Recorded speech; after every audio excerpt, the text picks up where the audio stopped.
É difícil explicar o que senti naquele Natal. Estar presente e ainda assim ser invisível. Sentar à mesa com uma família inteira e perceber que, para eles, você é ninguém. Desde que casei com Carlos, eu sabia que sua família não me aceitava. Mas naquele ano, foi diferente. Foi cruel. Como se tivessem planejado me machucar. Chegamos à casa da mãe dele com as mãos cheias. Trouxemos sobremesa, vinho, presente para cada um. Eu estava animada. Me arrumei como podia. Queria fazer parte. Mas assim que entramos, percebi o clima. A sogra fingiu um sorriso. A cunhada desviou o olhar. E a mesa estava completa, sem um lugar reservado para mim. Carlos percebeu. Tentou puxar uma cadeira. A mãe dele disse com aquele tom que fere sem gritar: "Tem lugar sim, mas vai ter que apertar." Como se eu fosse o excesso. Durante o jantar, me ignoraram. Conversavam entre si, riam, lembravam histórias antigas. Ninguém me perguntava nada. Eu era um fantasma com vestido novo. E então começaram os presentes. Um a um, todos recebiam seus embrulhos com aplausos, beijos, abraços. Eu esperei. Sorria, fingia costume. Não foi fácil. Carlos me olhou envergonhado. Queria intervir, eu sei. Mas não teve coragem. A mãe dele sempre teve esse poder de silenciar qualquer um. Até ele. E então acabou. Todos tinham presente. Todos, menos eu. Nenhum sabonete, nenhum cartão de piada. Nada. Só sobrou meu sorriso constrangido e meu coração apertado. Naquele momento eu engoli o choro. Olhei para o lado como se não doesse. Mas por dentro eu estava implodindo. Eu sabia o que ia fazer. Por meses eu venho reunindo documentos. Mariana, a matriarca, sempre me tratou como lixo. Me chamava de interesseira pelas costas. Disse que Carlos merecia melhor. Mas ela escondia algo. Algo sujo. E eu sabia. Comecei a investigar em silêncio. Vi movimentações suspeitas. Documentos não declarados. Abri os olhos. Eu ia esquecer. Ia engolir mais essa ceia. Mas quando me ignoraram na frente de todos, algo em mim quebrou. Levantei da cadeira. Pedi 1 minuto da atenção. Todos se calaram. Falei com a voz calma. Eu também trouxe um presente. Um só. Mas é especial. É pra você, Mariana. E entreguei o envelope pardo. Ela riu, falsa. Rasgou a lateral do envelope e puxou os papéis. Bastaram 3 segundos. Os olhos dela arregalaram. O sangue sumiu do rosto. Mas o que é isso? Ela gaguejava. Carlos se aproximou, preocupado. Pegou os papéis da mão da mãe. Leu a primeira página. O silêncio caiu como uma bomba. Contas em nome de terceiros? Mãe, isso é real? Ele lia e folheava. Imóveis não declarados? Depósitos em paraísos fiscais? Isso é fraude. A cunhada arregalou os olhos. A avó se benzeu. Mariana tremia. Tentou pegar de volta, mas Carlos segurava firme. Por que você escondeu isso da gente? Roberto, o marido dela, se levantou com dificuldade. Pegou outro papel. Isso aqui é da minha conta de aposentadoria. Você mexeu no meu dinheiro? Roberto, eu precisava... Era só um empréstimo. Ela se desesperava, mas era tarde. Ele cambaleou. E diante da árvore de Natal, caiu desmaiado. O som da queda ecoou. A cadeira virou. O corpo dele bateu no chão com um baque seco. Mariana gritou. A cunhada começou a chorar. E eu fiquei em pé, em silêncio. Carlos se ajoelhou ao lado do pai. Pediu para alguém ligar para o SAMU. O clima de Natal evaporou. A árvore piscava como se zombasse do caos que se instalava. Mariana tremia. Isso é culpa sua. Você arruinou tudo, gritou para mim. Mas ninguém a defendeu. Pela primeira vez, os olhares estavam voltados para a verdade. Enquanto esperavam o socorro, Carlos foi até a sacada comigo. A vista de São Paulo parecia distante, como se o mundo lá fora não soubesse do que estava acontecendo ali dentro. Você sabia disso tudo há quanto tempo? Ele perguntou. Eu respirei fundo. Desde agosto. Comecei a desconfiar quando ela passou a me acusar sem motivo. Ela dizia que eu estava atrás do seu dinheiro. Então comecei a observar os gastos dela. Era estranho como ela ia no Starbucks todo dia e pagava em dinheiro vivo. Carlos riu, nervoso. Isso é muito sério. Eu assenti. Eu só esperei o momento certo. E ele veio quando ela decidiu me humilhar diante de todo mundo. O socorro chegou. Levaram Roberto às pressas para o hospital Albert Einstein. Mariana insistiu em ir junto, mas Carlos disse: "Fica. Temos que conversar." A casa estava um caos.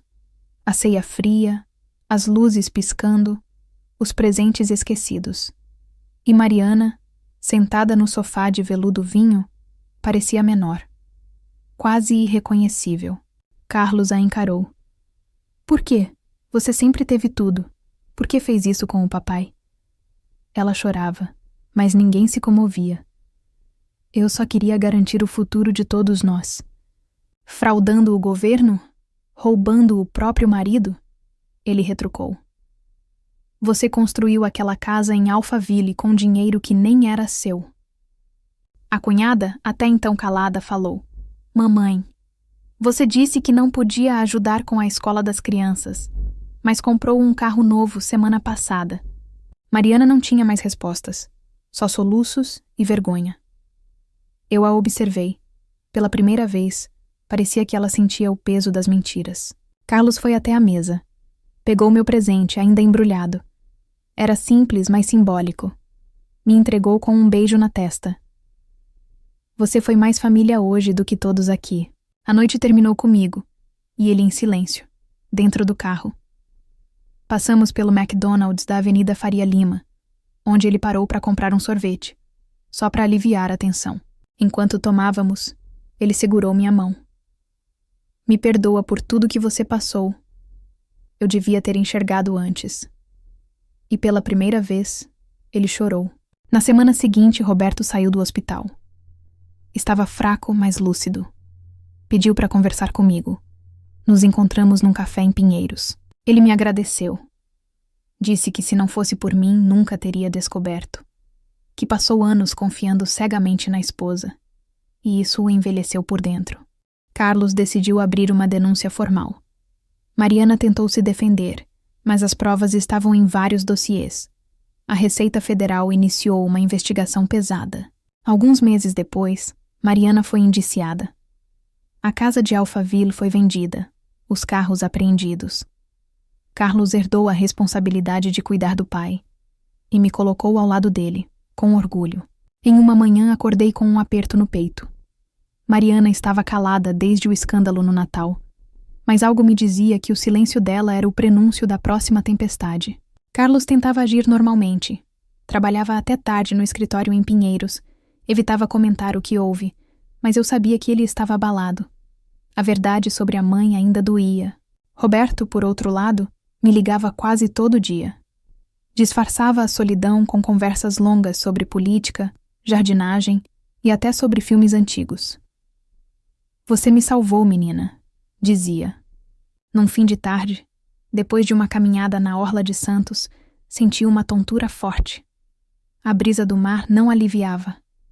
Carlos insistiu para irmos ao pronto atendimento do Hospital São Lucas.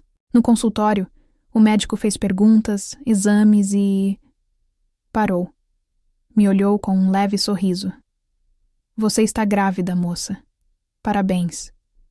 Fiquei sem reação. O mundo silenciou por alguns segundos. Carlos segurou minha mão e sorriu. Mas logo depois, a testa dele franziu.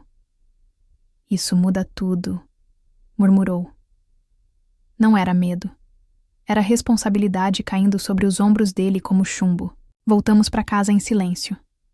Eu só conseguia pensar na criança. Ela estava crescendo em meio aos escombros de uma família quase destruída. Mas seria amada. Disso eu tinha certeza. Roberto chorou ao saber. Me abraçou forte e disse: "Essa criança é a cura que essa família precisa." Mariana, claro, ainda era uma sombra pairando, mas decidimos ignorar por um tempo. Recebi uma notificação no celular. Meu nome estava sendo citado em um blog de notícias exclusivas de Curitiba. Mariana havia espalhado que eu engravidei para segurar o filho dela. O texto era cruel. Mentiras, insinuações, prints falsificados. Entrei no site da Delegacia de Crimes Cibernéticos e abri um boletim online. Aquilo não ia ficar impune. Queremos ouvir você. Comenta aí. De onde você está assistindo e se já viveu um drama de família parecido? Carlos ficou 1 hora inteira parado, olhando para a tela do computador. Disse: é minha mãe. Não tenho mais dúvidas. A confirmação do mal vindo da própria mãe doía mais do que qualquer coisa. Roberto decidiu vender a casa em que viviam juntos. Se mudou para Porto Alegre. Ela não vai me encontrar. Já perdeu o direito até de saber meu endereço. Disse decidido. Nós também nos mudamos. Alugamos um apartamento pequeno em Florianópolis, perto da beira-mar norte. A vista era linda, e eu me sentia longe do caos, pelo menos por enquanto. Comecei a trabalhar como designer freelancer, usando o Wi-Fi de um Starbucks aconchegante no centro da cidade. Era meu refúgio. A gravidez seguia tranquila, mas eu vivia alerta. Mariana desapareceu dos noticiários, das redes sociais e até das fofocas da cidade. Mas no fundo eu sabia. Ela estava só esperando a hora certa para reaparecer. 1 mês depois, recebi uma carta. Papel bege, remetente falso. Dentro, uma foto antiga de Carlos com ela criança. E um bilhete. Você arrancou meu filho de mim. Isso não acabou. Carlos mandou rastrear a carta. Veio de uma agência dos Correios em Osasco. Era ela. Agora sabíamos que ainda estava por perto. E com sede de vingança. Fomos até uma delegacia local. Com todas as provas anteriores, conseguimos abrir uma denúncia formal por perseguição e difamação. Mas Mariana era esperta. Sabia como fugir. 2 dias depois, minha conta do banco foi bloqueada. Liguei imediatamente. Tentativa de acesso indevido. Quase fizeram uma transferência de 80 mil reais para o exterior. O CPF usado? O de Mariana. Corremos ao banco em São José. O gerente nos mostrou o rosto da mulher nas câmeras. Mariana disfarçada, tentando se passar por mim. Agora era caso de Polícia Federal.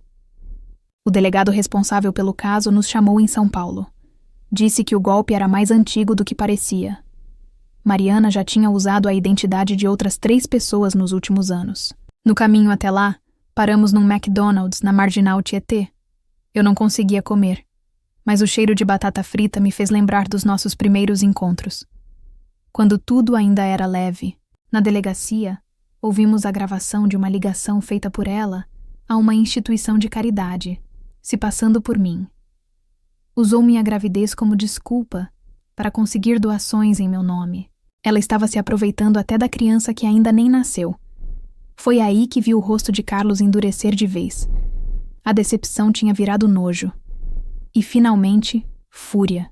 Eu não tenho mais mãe, ele disse de pé no saguão da delegacia. O eco daquela frase me acompanhou por dias.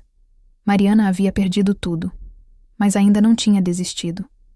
Na semana seguinte, invadiram nosso apartamento. Não levaram nada. Apenas deixaram um bilhete colado no espelho do banheiro. Família é sangue. E sangue se cobra. A polícia fez ronda, instalamos câmeras. Eu dormia com o som de passos imaginários no corredor. O bebê chutava cada vez mais forte, como se sentisse a guerra do lado de fora. Fomos para a casa da minha irmã em Curitiba. Passamos a viver com malas prontas. A vida virou fuga. Carlos trabalhava remotamente. E eu só rezava por paz.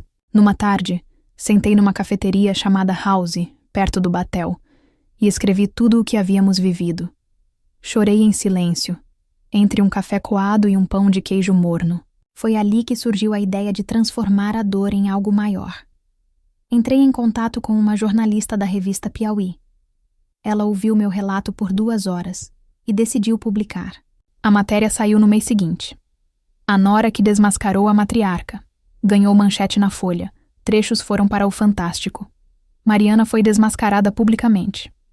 Carlos recebeu mensagens de apoio, mas também críticas. Você expôs sua mãe? Ele respondia com calma. Ela expôs o pior de si mesma. Só tirei o véu. Mariana desapareceu de novo. A polícia disse que talvez estivesse fora do país. Portugal, talvez. Ela tinha cidadania europeia graças a um processo cheio de lacunas. Com o tempo, comecei a respirar melhor. Meu corpo pedia repouso e minha mente pedia silêncio. Fomos para Gramado por uns dias. No frio da serra, conseguimos dormir em paz. O bebê nasceu em Porto Alegre, num parto tranquilo no Hospital Moinhos de Vento. Era uma menina. Nós a chamamos de Lívia, que significa aquela que traz paz. Na maternidade, segurando minha filha, entendi que Mariana nunca mais teria acesso a nós. Não porque fugimos, mas porque agora éramos maiores do que ela. Carlos olhava para Lívia como se ela fosse a primeira luz depois de uma longa noite. Ele não falava de Mariana. Não precisava. O silêncio dele era o ponto final. 1 ano depois, estávamos vivendo no interior de Minas, em Tiradentes. Abrimos uma cafeteria com livros, chamada Refúgio. A primeira estante tinha a revista com nossa história. Um cliente perguntou se era real. Eu sorri. Cada linha. As pessoas paravam para ler. Alguns choravam. Outros contavam suas histórias. Nossa dor virou ponte. Certa noite, recebi um envelope sem remetente. Dentro, uma única frase. Eu ainda sei onde você está. Era ela. Ainda à espreita. Mas dessa vez, não havia mais medo. Levei o bilhete à delegacia local, mas não tinha digitais nem pistas. A polícia disse que poderia ser apenas intimidação, mas eu conhecia o olhar dela. E esse bilhete tinha sua caligrafia. Carlos instalou alarme, contratou monitoramento e passou a trancar até o portão dos fundos com cadeado. Nosso refúgio começava a parecer uma fortaleza. Mesmo assim, não recuei. Organizei uma noite de autógrafos na livraria da cidade. Transformei minha história em livro. Chamei de No Natal, fui o presente esquecido. A fila dobrava o quarteirão. Muitas mulheres com olhos marejados. Elas diziam, você contou a minha história. Ali percebi que Mariana não me destruiu. Ela me moldou. Lívia crescia entre livros e cheiro de café. Sua risada ecoava entre as prateleiras. Era como se a dor nunca tivesse existido. Mas o passado é um visitante que nunca perde o caminho de casa. Recebi um e-mail de uma mulher em Lisboa. Dizia que uma senhora brasileira tentava abrir uma conta bancária com documentos falsos. Enviou uma foto. Era Mariana. Enviei ao Ministério das Relações Exteriores. A Interpol entrou no caso. E semanas depois, Mariana foi presa na alfândega de Madrid, tentando embarcar para o Marrocos com identidade falsa. A notícia saiu no Estadão, no El País e até no canal Globo News. Mariana foi deportada para o Brasil e aguardava julgamento. Estava irreconhecível nas fotos. Magra, abatida e ainda assim, arrogante. Carlos não quis vê-la. Disse que algumas pessoas a gente perdoa só por dentro, porque manter por perto seria como manter o veneno na prateleira de temperos. O julgamento foi em Brasília. Eu testemunhei. Com a voz firme, descrevi cada fraude, cada manipulação, cada mentira. Ela me encarava com um olhar vazio. A defesa tentou alegar transtorno psicológico, mas as provas eram esmagadoras. Mariana foi condenada a 12 anos de prisão, sem direito à liberdade condicional por tempo mínimo. Na saída do tribunal, um repórter me perguntou se eu sentia pena. Respondi, não, sinto pena da mulher que ela poderia ter sido, e da família que ela arrastou com ela. Voltamos para Tiradentes e fizemos um churrasco no quintal, com os amigos da cidade. Pela primeira vez, olhei para o céu e senti que o ciclo estava fechado. Lívia ganhou um balanço novo. Carlos tocava violão, e eu ria alto, com a alma leve. Quem vê de fora jamais imaginaria a escuridão que atravessamos para chegar ali. De vez em quando ainda me perguntam como tive coragem de entregar minha sogra. Eu digo, não entreguei, eu libertei a mim mesma. Hoje, minha história é estudada em faculdades de Direito e Jornalismo. Meu livro foi traduzido para o espanhol e o inglês. Fui entrevistada pela BBC Brasil, mas nada disso importa tanto quanto os olhos da minha filha ao me ver de manhã. Ela não vai crescer em silêncio. Não vai achar normal o abuso disfarçado de laço familiar. A cafeteria cresceu. Abrimos uma unidade em Campos do Jordão e outra em Florianópolis, onde tudo começou, sempre com uma prateleira dedicada à coragem. Carlos se reinventou como fotógrafo. Viajamos de vez em quando. Tiramos uma foto em frente à Torre Eiffel. Ele sorriu e disse, você venceu. E eu soube que sim. Hoje, quando chega o Natal, eu mesma embrulho meus presentes, E sempre deixo um para mim. Porque aprendi da forma mais dura. Quem esquece de si é facilmente esquecido.